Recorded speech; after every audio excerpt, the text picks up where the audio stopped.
Assalamualaikum warahmatullahi wabarakatuh. Perkenalkan, nama saya Mulia Rahmi dengan NIM 2102100012 dari Program Studi Administrasi Publik Fakultas Ilmu Sosial dan Ilmu Politik. Nah, di video kali ini saya akan membahas sebuah materi tentang fungsi perencanaan dalam manajemen yang merupakan salah satu submateri mata kuliah asas-asas manajemen yang diasuh oleh Ibu Rizka Dewi Esos MSP.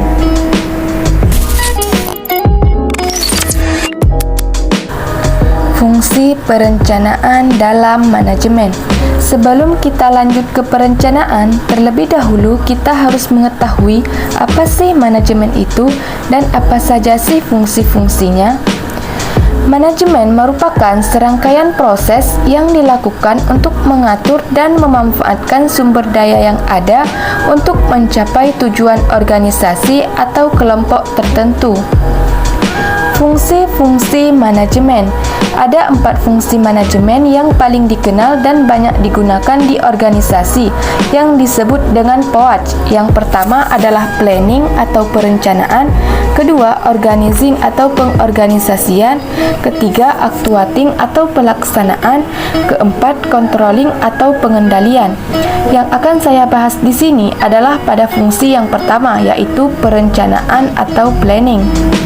Perencanaan atau planning adalah suatu upaya untuk menetapkan tindakan-tindakan masa depan melalui pendekatan yang runtun untuk mencapai suatu tujuan. Pada proses manajemen, perencanaan menjadi top proses karena dari sinilah semua akan bermula dan kemudian proses tersebut bergulir menjadi sebuah pengorganisasian yang berjalan dengan proses kepemimpinan. Kemudian akan ada evaluasi melalui pengendalian atau controlling sehingga kembali lagi apakah semua yang dikerjakan itu sesuai dengan rencana yang diinginkan. Fungsi perencanaan. Yang pertama, menentukan titik tolak dan tujuan usaha. Kedua, mencegah pemborosan waktu, tenaga, dan material. Ketiga, kemudahan pengawasan. Keempat, memberikan pedoman, pegangan, dan arah. Kelima, kemampuan evaluasi yang teratur. Keenam, sebagai alat koordinasi. Tahapan-tahapan perencanaan. Menurut T. Hani Handoko 1999, kegiatan perencanaan pada dasarnya melalui 4 tahap. Yang pertama, menentukan tujuan atau serangkaian tujuan. Kedua, merumuskan keadaan saat ini. Ketiga, mengidentifikasikan segala kemudahan dan hambatan. Keempat, mengembangkan rencana atau serangkaian kegiatan untuk pencapaian tujuan. Jenis-jenis perencanaan. Ada beberapa macam perencanaan yang ditinjau dari beberapa segi, yaitu A. Jenis perencanaan menurut prosesnya. 1. Policy planning, suatu rencana yang memuat kebijakan-kebijakan saja tentang garis besar atau pokok dan bersifat umum. Kedua, program planning, merupakan perincian dan penjelasan daripada policy planning. Ketiga, operational planning atau perencanaan kerja, yakni suatu perencanaan yang memuat hal-hal yang bersifat mencapai tujuan yang lebih tinggi. Yang B, jenis perencanaan menurut jangka waktu. 1. Long range planning, yaitu perencanaan jangka panjang yang dalam pelaksanaannya membutuhkan waktu lebih dari 3 tahun. Kedua, intermediate planning, yaitu jangka menengah yang waktunya antara 1 hingga 3 tahun. Ketiga, short range planning, yaitu perencanaan jangka pendek yang pelaksanaannya membutuhkan waktu kurang dari 1 tahun.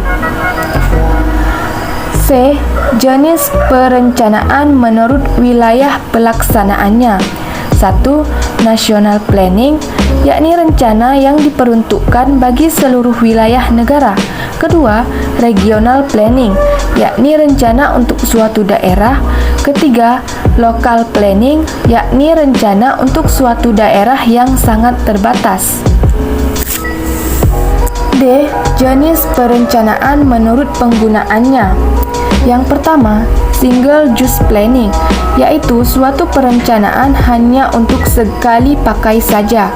Kedua, repeat planning, yaitu perencanaan yang dipakai secara berulang-ulang maupun sudah dilaksanakan berkali-kali. Jenis-jenis perencanaan dilihat dari segi luasnya usaha kegiatan.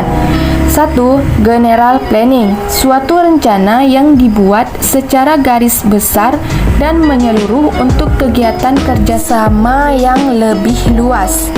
Kedua, special planning, suatu rencana mengenal kegiatan khusus, misalnya perencanaan yang dilakukan oleh kepala sekolah untuk mengatasi kesulitan belajar di kelas IPA.